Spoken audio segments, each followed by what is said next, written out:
Mä istun täällä pöpelikössä.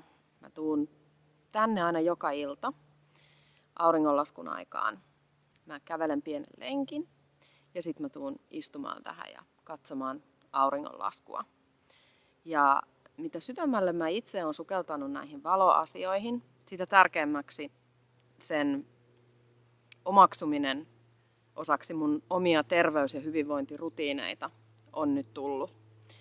Ja mä oon käyttänyt nyt viimeiset 2 vuotta suunnilleen niin kuin sisäistään tätä informaatiota tästä valosta. Ja se mitä mä oon tästä löytänyt, niin on kyllä todella pistänyt paljon asioita uusiksi mun omassa päässä. Ja on myös pistänyt paljon uusiksi mun työtä. Eli mä oon myös implikoinut näitä valoasioita osaksi mun hyvinvointivalmennuksia, jotka on usein enempi keskittynyt niin kuin ravintoon ja ruokaan siinä mielessä. Mutta tämä ei ole koskaan muuttunut. Eli mua on kritisoitu siitä, että mä olisin jollain tapaa ollut jotenkin ketotakin kääntäjä. Ei ollenkaan, mutta mä oon vaan ymmärtänyt sen myös meidän vuorokausirytmin merkityksen näissä asioissa ja samoin myös meidän vuoden aikarytmin näissä asioissa. Ja mistä mä oon aina puhunut ja mistä mä puhun edelleen on se, että meidän tulee syödä oikeaa ravinnerikasta ruokaa. Ja mun maailmassa se oikea ravinnerikas ruoka on suurilta osin eläinperäistä. Ja se pitää sisällään myös kasvikunnan tuotteita pienissä määrin silloin, kun ne on siellä maailmassa, missä minä elän, tai maassa, missä minä elän tai olen silloin, niin ne ovat siellä satokaudessa. Ja tämä on ollut monille sellainen niin kuin, hermostuttava asia. Ja en mä nyt jaksa siitä sen enempää puhua, mutta sitten kun näitä asioita selvittää, ja näistä mä puhun paljon myös mun valmennuksissa, kun me ymmärretään tätä meidän ihmisen biologiaa, miten se toimii eri tavoin eri vuorokauden aikoina ja eri vuoden aikoina myöskin. Eli talvella, kun valoa on vähemmän, niin silloin se korostuu sen melatoniinin tekemisen tärkeys. Ja sitten kesällä, kun sitä UV-valoa on enemmän, niin silloin se onkin se, mihin meidän pitäisi enemmän paneutua, on sen D-vitamiinin tuotannon varmistaminen ihon kautta, eli auringonvalon avulla. Mutta se, mitä mä halusin tästä valosta sanoa, eli mulla on 2 sellaista tosi tärkeää rutiinia. Ja näitä mä niin kuin teen aina. Ja jos joku sanoo, että tämä on niin kuin tiukkaa tai kankeeta, niin päinvastoin, koska mä oon ottanut luonnon syklit osaksi mun omaa terveyttä. Ja tämä tarkoittaa sitä, että aamulla heti kun mä herään, niin mä menen ulos. Jos aurinko ei ole vielä noussut, mä menen silti ulos, koska mä haluan sen mun ihon kautta myös viestittää sitä vuorokauden aikaa ja sitä vuoden aikaa. Eli meillä on erilaisia lämpötilareseptoreita, mutta myös valoreseptoreita meidän ihossa. Ja silloin, jos mä menen ulos, mä yleensä aina aamulla heti ensimmäiseksi, kun mä herään, niin mä menen ulos. Ja mä seison siellä ulkona vähissä vaatteissa. On se sitten miten kylmä tahansa. Ja täälläkin, missä mä nyt oon Etelä-Kaliforniassa, niin täällä on ollut sellaista varmaan 5-7 astetta aamulla. Aika kylmä siis. Ja mä menen vähissä vaatteissa sinne ulos seisoskelemaan maadottumaan. Mä pistän jalat maaperään. Mä katson sinne taivaalle. Jos se valo on siellä jo, niin mä vietän siellä vähän pidemmän aikaa, ja jos se valo ei vielä ole, niin sitten mä menen hetkeksi sisään. Ja sitten mä yleensä syön aamiaisen tunnin sisällä heräämisestä. Tämä on tosi tärkeää nykyaikana, etenkin kun pätkäpaastoilla on vähän mun mielestä väärin. Eli venytetään sitä pätkäpaastoa siitä aamusta. Ja kun me ajatellaan sitä ruokaa sellaisena viestintuojana, eli sidekiberina, niin se myös viestittää meille sitä vuorokauden aikaa. Ja mitä parempi se meidän vuorokausirytmi on, mitä paremmin se on synkroniassa näiden valosyklien kanssa, niin sitä paremmin se meidän biologia, eli se meidän terveys sitten toimii. Sitten mä pyrin tekemään 2 tai 3 kävelyä sen valosan aikana. Eli mä käyn vaan sillain niin kuin hiippailemassa ulkona. Mä en niin kuin millään tavalla niin kuin treenaa, tai se ei ole millään tavalla sellaista, että mä lähtisin nyt urheilemaan, vaan mä lähden sinne nimenomaan sen valon takia. Ja iltaisin auringonlaskun aikaan, niin mä teen sen mun viimeisen kävelylenkin. Ja mä kävelen kaikessa rauhassa ja sitten mä yleensä istahdan vielä alas ja tässä ikään kuin olen omassa hetkessä. Eli samalla mä vastaanotan niitä parantavia valonspektrejä, koska auringonlaskussa on yleensä, niin kuin tiedetään, niin siellä on niitä sellaisia punaisia ja oranssia ja keltaisia, keltaista valoa paljon, riippuen toki pilvipeitteestä ja muusta tällaisesta, mutta vaikka siellä olisi pilveä, niin siellä silti sitä valoa on. Eli mä otan niitä fotoneita vastaan siinä auringonlaskun aikaan. Ja silloin auringonlaskun aikaan sitten, kun mä otan niitä lämpöisiä valonsäteitä, eli infrapunavaloa, ja sitä on yleensä auringonvalossa aina sen 40 jotain, reippaat 40%. Mä otan sitä valoa vastaan, niin se säätelee myös sitä mun vuorokausirytmiä. Eli ne laskevat valonspektrit myös kertoo mun elimistölle, että hei, nyt on aika alkaa tekemään sitä melatoniinia. Ja sitten kun sitä melatoniinia se keho alkaa tekemään, niin melatoniini ei ole vaan semmoinen, että alkaa väsyttää, mitä mua nyt itse asiassa aina alkaakin illalla. Nyt kello on varmaan ehkä lähellä 6:30 kohta tai jotain 6 jälkeen, en tiedä. Niin se on sellaista aikaa, jolloin kuuluu sit alkaa niinku rauhoittumaan siihen nukkumiseen valmistautumista. Eli silloin koitan välttää sellaista kovaa rasitusta. Eli mä rauhoitun ja sitten meillä myös kotona se valoympäristö on tosi pimeä. Eli me niinku sen jälkeen kun aurinko on laskenut, niin meillä menee nämä tällaiset lasit päähän koko perheellä. Lapset myös, eli me laitetaan nämä tällaiset lasit päälle, jos meillä on jotain keinovaloa siellä kotona. Joskus me saatetaan illalla katsoa joku leffa ja silloin me pidetään koko porukka näitä laseja päässä. Näissä on tosi tärkeää, että se niin kuin tämä lasi on tosi punainen. Eli että se ei ole sellainen oranssi tai liian läpinäkyvä, koska niitäkin on nyt tosi paljon, kun näistä on tullut tällaisia vähän rendikkäitä.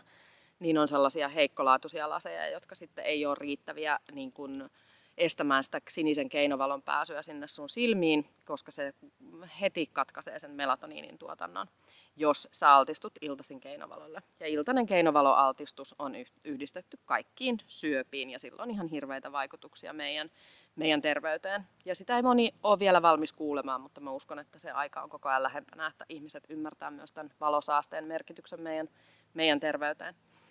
Ja sen illan mä vietän nämä lasit päässä, jos mä teen vaikka töitä tietokoneella, jos mä vaikka katson mun puhelinta, niin mä huolehdin siitä, että mulla on aina nämä lasit päässä. Ja sitten mä käyn nukkumaan. Meillä on kotona myöskin niin kun valonlähteinä on kynttilät ja suolakivilamppu. Ja sitten meillä on sellaisia pieniä klipsuilla toimivia sellaisia punavaloja, joita esimerkiksi lapset sit käyttää, kun he tekee iltatoimia, pesee hampaita ja muuta ja valmistautuvat menemään nukkumaan. Niin meillä on tosi pimeä ja hämärä se meidän valoympäristö iltaisin, niin mä haluankin kannustaa kaikkia ottamaan huomioon sen valoaltistuksen. Ja jos sulla on mitä tahansa uniongelmia, niin hyvät yöunet alkaa jo aamulla. Eli silloin se aamuinen valoaltistus on se kaikista tärkein ja sä vahvistat sitä valon viestiä ja sitä vuorokausirytmin muodostumista sillä, että sä myös altistut sille valolle ilman mitään peitteitä, eli ilman aurinkorasvoja, sitten kun kevät ja kesä taas tulee, ilman aurinkolaseja, vaan että sä annat sen sun silmien saada sitä viestiä sieltä sun ympäristöstä siitä vuorokauden ajasta, niin se osaa myös laittaa sut nukkumaan oikeaan aikaan silloin. Ja sitten iltaisin se keinovalon estäminen on ihan super tärkeää. Ja mitä enemmän tästä valosta puhuu ja mitä enemmän tästä oppii sitä aikaa, koska mä oon myöskin sellainen, että sitä mukaan kun minä itse opin, niin minä myös jaan sitä informaatiota eteenpäin. Niin sitä enemmän sitä myöskin ymmärtää, mikä merkitys sillä oikeasti on sille vaikka meidän niin kuin kehon koostumukselle. Siinä vaiheessa, kun mä itse korjasin mun oman leptiiniresistenssin, vaikka mä söin samoja ruokia, niin mun paino tippui ihan tosi reippaasti. Ja samalla se mun terveys koheni ihan merkittävästi, niin kun mä huomasin, että mulla oli kirkkaammat energiat ja mä sain päivässä enemmän aikaa, niin mun mieli oli positiivisempi ja mun sellainen tietynlainen kirkkaus. Ja sitten vielä kun siihen otti mukaan sen myöskin niin kun ruokailujen ajoittamisen, oikein ajoittamisen, eli sitten sen jälkeen kun tulee pimeätä, niin silloin ei välttämättä kannata kauheasti enää syödä. Koska se häiritsee myöskin sitä melatoniinin tuotantoa ja se häiritsee sitä sun kehon puhdistumis- ja uusiutumisprosesseja, jotka kuuluu tapahtua siinä yön aikana. Eli mulla on sellainen aikaikkuna, että mä viimeistään 7:30, siis tää on ihan niin kuin absoluuttinen viimeinen hetki, kun mitään energiaa sisältävää tai mitään ruokaa menee mun tästä niin kuin leipälävästä alas. Ja sit mä pyrin menemään nukkumaan siinä 9-10 välillä viimeistään. Ja sitten mä herään aamulla ilman herätyskelloa noin 6:30. Ja se on ihanaa. Ja siis mä oon entinen yökukkuja. Mä oon entinen, niin kun oikeasti mulla oli niin järkyttävä vuorokausirytmin häiriö. Mä saatoin valvoa sinne 2-3 asti yöllä ja herätä sitten joskus 10-11 aikaan. Ja se ei ole missään nimessä optimia sille meidän terveydelle.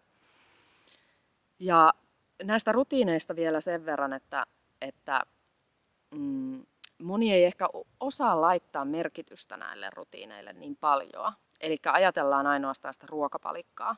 Mutta jos sä oot jo, niin kun, että sä tiedät, että se sun ruokavalio on reilassa, jos sä tiedät, että kaikki hommat niin kun, toimii miten niin kun, sen ruoan kanssa, että sä syöt riittävästi, sä syöt riittävästi proteiinia, sulla on riittävästi ravinteita siellä, sä oot kylläinen ja sä oot tyytyväinen ja silti se sun paino ei laske, niin silloin sun on tärkeää huomioida nämä valoasiat, koska pelkästään jo keinotekoinen valo iltaisin riittää katkaisemaan melatoniinin tuotannon ja nostaa sun stressitasoja ylös. Se myös aktivoi sellaista neuropeptidi Y:tä, joka saa sut itse asiassa hakeutumaan sinne jääkaapille sieltä sohvan pohjalta.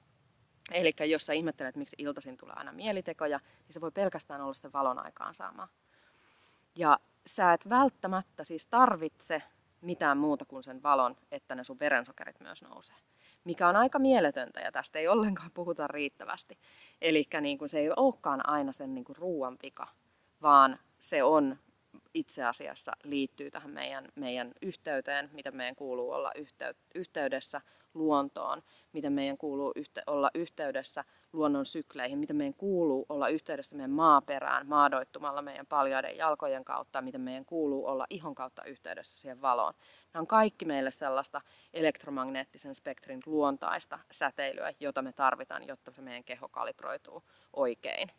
Ja sitten kun se kalibroituu oikein, niin sitten sä huomaat, että monet asiat muuttuu helpommaksi. Ja mulla on paljon asiakkaita, jotka on parantuneet niin kuin vuosikausia kestäneistä uniongelmista, on pystyneet jättämään unilääkkeet pois, on pystyneet jättämään suuret annokset melatoniinia, ja siis mä en missään nimessä suosittele käyttämään melatoniinia niin kuin lisäravinteena, enkä mä myöskään suosittele käyttämään D-vitamiinia, koska D-vitamiini on yksi myös sellainen asia, joka nostaa meidän veren lipidiarvoja korkealle, jos me otetaan siis sitä lisäravinteena, ja koska D-vitamiinin muodostus tapahtuu iholla kolesterolin avulla.